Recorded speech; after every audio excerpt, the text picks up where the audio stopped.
Welcome to TESO Consulting Group's DEI Podcast Series, Why Is It So Hard? Shining Through the Shadow of Resistance. I'm Dr. Tonya Breland. And I am Erika.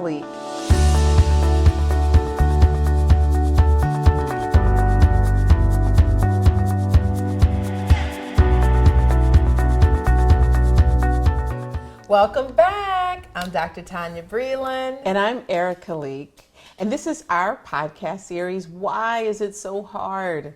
Shining Through the Shadows of Resistance. And in this podcast series, we discuss issues that prevent us from being socially just and free. And the goal is to disrupt the status quo of racial inequality and inequity in systems. And through this, we challenge each other to be the change that we want to see. That goes for us, and that also goes for all of you as well. Those things that we want to change in society, we need to be the change. So we discuss those topics. We've been working in a series called Things I Wish I Knew About Race. So what's our topic for today? So this is part 4, and part 4's topic is Say It Loud. And it's really about positive racial identity. So, when we talk about positive racial identity, we think about where that starts, know, and obviously it starts at home, but it also carries out when we're children in the classroom. When we go to school, we, as parents, when we send our children to school, we fully expect that they are going to leave out of there feeling just as good about themselves as they walked in feeling, if not better. And wouldn't it be amazing if every classroom and every classroom teacher was fully equipped to help a student feel wonderful about their racial identity? So with that said, how do you think that could even happen? Well, in our last episode, we talked about stereotypes. We talked a lot about stereotypes. And what's really challenging about stereotypes is that very often, people in certain groups internalize those stereotypes. Right. And, whether it's true of them or not, they internalize it. And so it's really hard sometimes if, this is the image you see of yourself, right? We talked about, particularly for like Black males, this idea of being associated with criminality, right? So it's kind of hard if this is the only image you see, or this is the repeated image that you see of yourself. And then you get into the classroom and then you're over-disciplined. Right? Or, you're always the one that, or you and others that look like you are always the one that seem to be in trouble or disciplined. Like those kinds of experiences, I think really present a challenge to a positive racial identity, right? And I think really sort of understanding that kind of helps us to, once we know it, then we can do something about it. Right. Yeah. I'll say that, when we look at the statistics of who's in classrooms across our country, there is what we would consider to be what we call a racial mismatch. So the majority of teachers, over 80% of teachers, are white, while more than 50% of the student body increasingly, and it's increasing across the whole country. In our state, it's almost 60% of the student body are students of color. So these are students that are not white students. So there is a cultural mismatch, or a racial mismatch, if you will, between teachers and students. And so if teachers only have one perspective, and that perspective is, their lived experience as white teachers or white people, if you will, then how then are they best able to help their students whose racial identity is different from their own feel good about their own racial identity? Some of that comes from a couple of things. I mean, there are a number of ways to do that, but a couple of things that come to mind, I think about, first of all, that teacher doing some of that introspection and that, reflective work about, okay, now how do I see my students? That's right. Am I seeing my students through my own experience as a white person? So is my dominant, white middle class upbringing the way that I view my students Yeah. and center my conversations with students and the instruction that I have with students and the environment that I create for students? Or is the environment that I'm creating for my students one that reflects all of them and That's their really diversity? important. And if I'm in a homogeneous classroom where the majority of the students look like me, if not all of them, how do I give my white students the experience of understanding, embracing, feeling good about interacting with other students and other people who don't look like them? So how then do I create an environment in my potentially all-white classroom so that my students get a perspective that is outside of that dominant or my dominant culture, if you will? I think that's good. I think those are really great questions. And, I think one of the things to understand that you can do that without teaching like a separate course or class in culture, right? So one of the things to do is to integrate those different cultures, those accurate representations of images and ideas in languages into what you're already teaching. So this isn't about you being a math teacher and, oh, now I have to teach culture. Like, this isn't that. Or, oh, I teach social studies, this is a curriculum, and oh, now I have, this isn't that. This is the integration, right? And the equitable representation of different groups into what you're already teaching. And I can't say that enough, because I think that's one of the things that we hear very often is, oh, now I have to teach this, or I have to teach something separate. And it's just not that. It's just really the integration into what you're already doing. And if you're not already doing that, maybe, sort of creating or being a part of a professional learning community that really studies how do we now bring in, how do we now integrate these different cultures and experiences and backgrounds into the work. Do you remember, I'm trying to remember which book depicted this. There's a book that we were looking at maybe about a month or so ago, that there was a kindergarten classroom where the kindergarten teacher had this culturally rich classroom. Do you remember where that was? Was that think it was Geneva Gay? I thought maybe the Culturally Sustaining. Possibly. It's hard for me to remember. But in that book, they were it described a classroom teacher's classroom, and it was rich. I think it was Geneva Gay's book. Yeah, I think it was. Yeah, and she talks about Geneva Gay is one of the scholars that does a lot of work in culturally responsive practices and teaching, and she was giving a description of a kindergarten classroom teacher, and this could be done in any classroom, where it was so rich with diverse cultures, from what you saw on the walls to the books that you saw on the shelves, to the conversations that she was having with the students, to the artifacts she had sitting around the classroom. I mean, everywhere you look. The involvement of the families. Yes. All the images of families. Right. And, yes. It was everywhere. And it was beautiful. It was such a beautiful depiction. Yes. And it doesn't have to be a kindergarten classroom. That's it right. can be any classroom. That's right. Where a student walks into that classroom and they feel like, culture and ethnicity and race is like fully embraced in this room. And I belong here. I belong here is huge. And I belong here. I belong in this space, Yeah. And so do my classmates who may not look like me, or may even speak other language. They belong here too. We all belong here. And even when the student, I remember they were going to read a book in the classroom, and one of the students said, I want to choose this book. And it was about, if I remember correctly, it was about Japanese culture, because one of his classmates, the student recognized, my classmate, I saw this classmate over the weekend, and I think I'd like to honor this classmate's culture by reading a book about this classmate's culture. And so the teacher reads the book to them, because they're 5-year-olds and they aren't readers yet.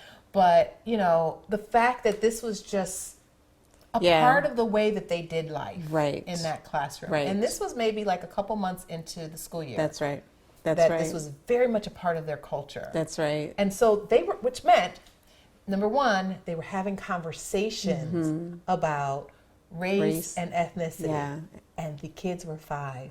And nobody was offended. No, right? no. Right? And it didn't take away from the rigor, because if you read that this was a rigorous approach to education for 5-year-olds, and they honored each other, they themselves were honored.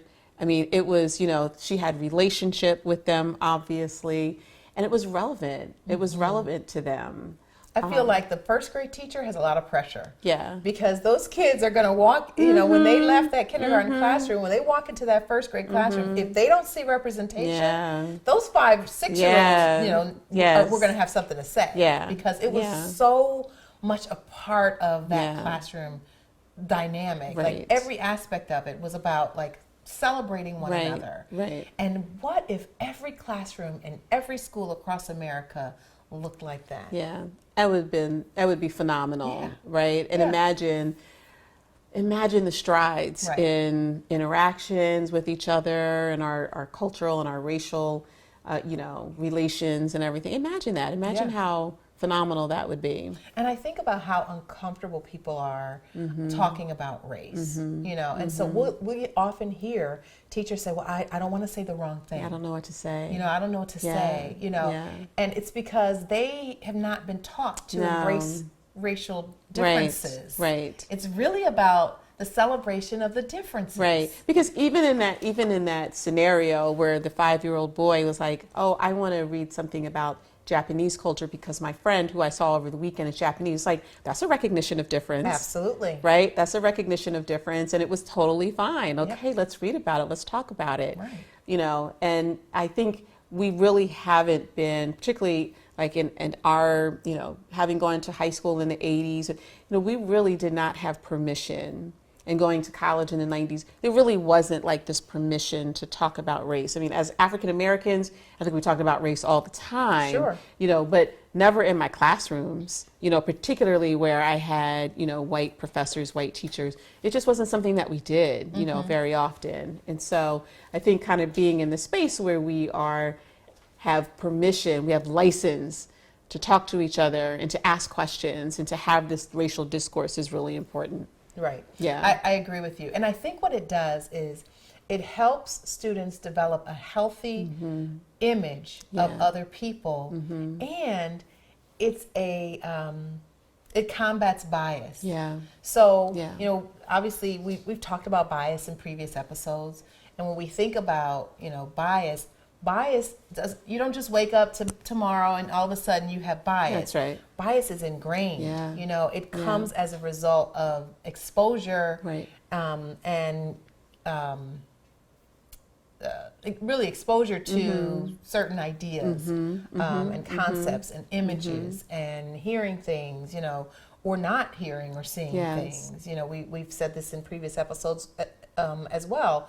Like as children, if you only see your parents, interacting with one group of people, that creates bias. So the child may ask questions. Well, how come we don't have friends that look like, these other people? Or how come all of they may ask those questions, but if the parents never expose them, or if they overhear parents speaking negatively about groups of people, very early on they develop bias. And if kindergarten through even preschool all the way up, because preschool students are the first to recognize differences. They're the first to recognize that. And they do. They're not too young. Right. They do recognize those differences. They do. They certainly do. I think also what's important, we talked about it a little bit earlier, is that collaboration with families. Like I just want to really kind of focus on that for a sec, because very often I think that's the other side. Like we talk about student voice missing, very often,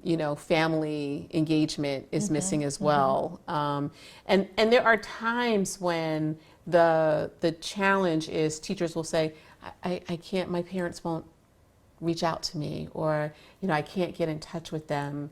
And to that I would say, keep trying, right? Or look at the methods that you're using. Maybe there's another method to use. I know that I worked in districts where parents worked hard and a lot, you know, and it was really challenging to, you know, catch up with them, to really talk to them. But when I was able to, for whatever reasons, and a lot of times it was the spaces that we created for student voice. So student performances or student presentations, parents would be right there. That's right. Right there. Yep.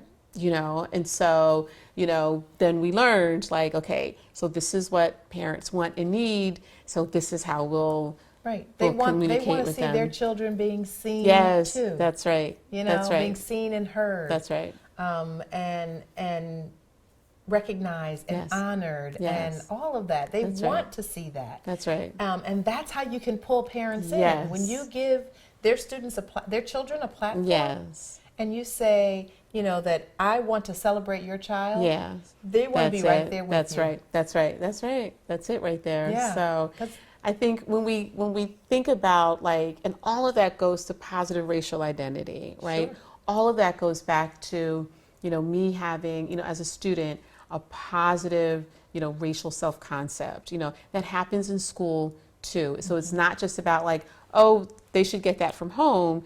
It's also how does school support, right? But let's look at something else that we didn't touch on at all.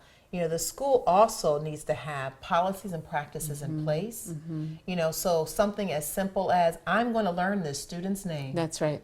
That's right. You know, and maybe the student's name may be difficult for you to pronounce. You can get a tape recorder. I'm dating myself. You can get your phone and record, and you can say, Yes. "Can you please pronounce your name for me, Yes. so that I can practice saying That's your right. name, so that I can get it right." Because even that is a part of the student's identity. Yes. Yes. Oftentimes, a part of their cultural identity. Their names may be cultural names, and it's incumbent upon teachers to get it right. Get it right. Get it right. You know, because it says. You matter. That's to right. me. That's right. You're important Because to when me.